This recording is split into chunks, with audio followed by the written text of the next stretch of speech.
नमस्कार, pulse 24 news पर आपका स्वागत है। मैं हूं आपके साथ महक चौधारी। बढ़ते हैं आज की बड़ी खबरों की तरफ। उत्तराखंड के कानपुर से 4 बार के विधायक रह चुके कुंवर प्रणव सिंह चैंपियन पर लंढोरा के धोबी समाज के लोगों ने धोबी घाट की जमीन कब्जाने का आरोप लगाया। धोबी समाज के लोगों का आरोप है कि प्रणव सिंह चैंपियन ने सरकार द्वारा आवंटित की गई जमीन पर कब्जा करने का प्रयास किया है। वहीं दूसरी तरफ पूर्व विधायक चैंपियन ने सभी आरोपों का खंडन करते हुए राजनीतिक साजिश करार दिया और कानूनी कार्रवाई करने की बात कही है। पूर्व विधायक चैंपियन ने कहा कि कुछ लोगों के द्वारा उनकी छवि को धूमिल करने का प्रयास किया जा रहा है, जिसमें ऐसे लोग सफल नहीं हो पाएंगे। उन्होंने कहा कि वो मंगलौर उपचुनाव प्रचार प्रसार में व्यस्त चल रहे हैं, जिसका फायदा उठाते हुए भूमाफियाओं के द्वारा उनकी संपत्ति को हड़पने का प्रयास किया जा रहा है, जिसके दस्तावेज भी उनके पास उपलब्ध हैं। उन्होंने कहा कि कल उपचुनाव का मतदान है, जिसके बाद वो कानूनी कार्रवाई करेंगे और ऐसे भूमाफियाओं के खिलाफ मुकदमा दर्ज कराकर उन्हें जवाब देंगे। उन्होंने कहा कि भाजपा का बढ़ता जनाधार देखते हुए कहीं न कहीं ये एक राजनीतिक स्टंट है। हमारी छवि को अपनी कुचेष्टाओं से धूमिल करने का असफल प्रयास कर रहे कुछ अनपढ़ गंवार जाहिल लोग, जिनको ना नॉलेज है ना समाज में कुछ किया है, बेईमाना जहन में छा गया है। हम मंगलौर विधानसभा के उपचुनाव में पूरी तरह से व्यस्त हैं। कल भी प्रेस कॉन्फ्रेंस की है, यहाँ इतने सारे पत्रकार आए, हमने अपील की, क्षेत्र में घूमे भी। तो शाम को फ़ोन आया कि साहब वहाँ पे कब्ज़ा किया हुआ है आपकी प्रॉपर्टी पर। मैंने कहा अच्छा भाई देखते हैं। तो देखिए, ये प्रॉपर्टी है, मैं आपको बता दूँ, लंढोरा में, और राजा बलवंत सिंह जी मेरे ग्रैंडफादर रहे हैं, उनके नाम से है। पुराना नंबर 834 है, नया नंबर 400 है। रकबा 33 बीघे का है लंढोरा में। हमने जाके देखा, वहाँ पुलिस को हमने इत्तला की, पुलिस वहाँ पर आई, लेकिन मौका नहीं था, व्यस्त ज़्यादा चल रहे हैं। कल पोलिंग है, पोलिंग के बाद हम इसमें विधिक कार्रवाई करेंगे शीघ्र ही। और जो ये अवैध रूप से वहाँ हमारी प्रॉपर्टी को कब्जाने की कुचेष्टा कर रहे हैं कुछ भूमाफिया और गुंडे मिल करके, इन अनपढ़ लोगों को पढ़े लिखे हिसाब से, कानून के हिसाब से इनको सबक सिखाएंगे, इनका इलाज करेंगे। अवैध निर्माण है इनके, वो हटवाए जाएंगे और इनके खिलाफ मुकदमा कायम कराएंगे। बिल्कुल बेबुनियाद है, आधारहीन है।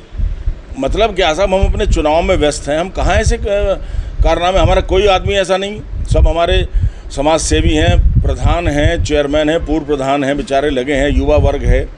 हम अपने बढ़ाना जी को जिताने में लगे हैं मंगलौर विधानसभा से, दिनों रात हमारी चेष्टा हो रही है, पूरी मेहनत हम कर रहे हैं। मुझे खासकर अल्पसंख्यक समाज और अनुसूचित समाज में कहा गया है, मैं दोनों समाज में जा रहा हूँ, बहुसंख्यक समाज में भी जा रहा हूँ, और बहुत अच्छे नतीजे मिल रहे हैं। हम अपनी जीत के प्रति आश्वस्त हैं कि 13 तारीख को जब काउंटिंग होगी हम जीतेंगे, और कल जो वोट पड़ेंगी 10 तारीख को जो मतदान होगा हमारे पक्ष में मतदान होगा। भारतीय जनता पार्टी यहाँ अवश्य जीतेगी, लेकिन हमारी जीत बर्दाश्त नहीं हो रही कुछ ऐसे लोगों से जो असामाजिक हैं। देखिए, जो भी हो, मैं तो ऐसा स्टेटमेंट नहीं दे सकता। मैं तो यही कहूँगा कि अनपढ़ जाहिल बेईमान लोग हैं जो कुछ गुंडों से मिलके संपत्ति को अवैध रूप से कब्जाना चाहते हैं। देखिए, कोई किसी का गुलाम नहीं है। आज मैं कहने लगूं कि सारा समाज मेरे नीचे, नहीं। इंसान सिर्फ अपना जिम्मेदार है या वो सेवक होता है। अब इनका स्टेटमेंट देख लीजिए, धोबी समाज को कर देंगे। अरे जात बिरादरी धर्म कहाँ से आ गया भाई इसमें?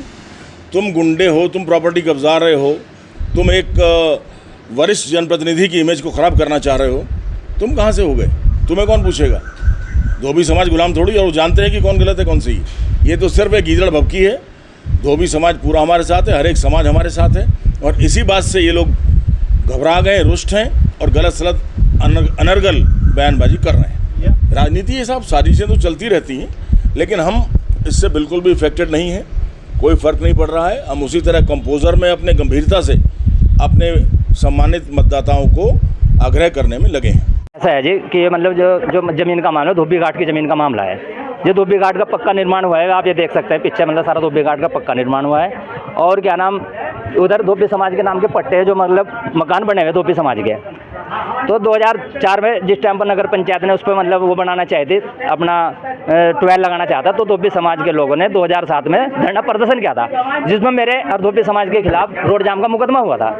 फिर मतलब राज्य सरकार ने वो मुकदमा वापस लिया, 10 साल मुकदमा चला, लेकिन राज्य सरकार ने वापस लिया, मैंने मतलब उसमें वो करा था। और अब डीएम साहब का आदेश आया, असली जो लड़ाई है नहीं, एक डीएम साहब का आदेश हुआ पट्टा नियमित करने का, ये तो उसमें मतलब कई बार जांच होगी, तहसीलदार स्तर से उसमें जांच हुई है। तो चैंपियन ये कहता है कि आप कैसे अधिकारियों पर दबाव बना रखा है कि आप इस जमीन को कैसे दर्ज करवा रहे धोबी समाज के नाम, ये जमीन हमारी है, हम यहाँ के राजा थे, 542 गाँव के राजा थे हम, तो जहाँ भी कोई जमीन होगी वो हमारी जात के बाहर कैसे हो रहा। सारा विवाद ये है कि वो हमारी जमीन पर कब्जा करने के लिए आए थे, जिसमें धोबी समाज के मतलब उसका विरोध किया चैंपियन साहब का, और पुलिस प्रशासन ने भी इसमें बहुत बड़ा सहयोग किया। जब इन्होंने हमारी जमीन पर कब्जा किया, मतलब पशु बांधे, तो पुलिस प्रशासन ने हाथों हाथ इनका कब्जा मुक्त करवा दिया।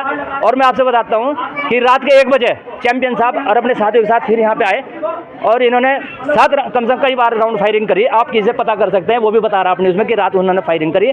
जब भी रात को कोतवाल साहब से मेरी बात हुई, मगर सर ऐसी बात है, उन्होंने 3 बार फोन है, पुलिस की गाड़ी भी आई, इन्होंने फिर रात के 1 बजे डंगर बंधवाए थे, फिर मैं डंगर रात के टाइम खुलवाई।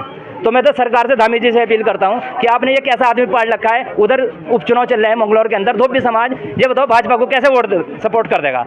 उधर जब मान लो धोबी समाज के जो पट्टग्राम प्रधान के हुए एक राजा अपनी तानाशाही दिखाकर धोबी समाज की जमीन पर भी कब्जा करना चाहता है, और इतने लोगों की जमीन के कब्जा कर लिया, कोई इसके खिलाफ आवाज नहीं उठा रहा। फिलहाल खबरों में बस इतना ही, मुझे दीजिए इजाजत और देखते रहिए पल्स 24 न्यूज।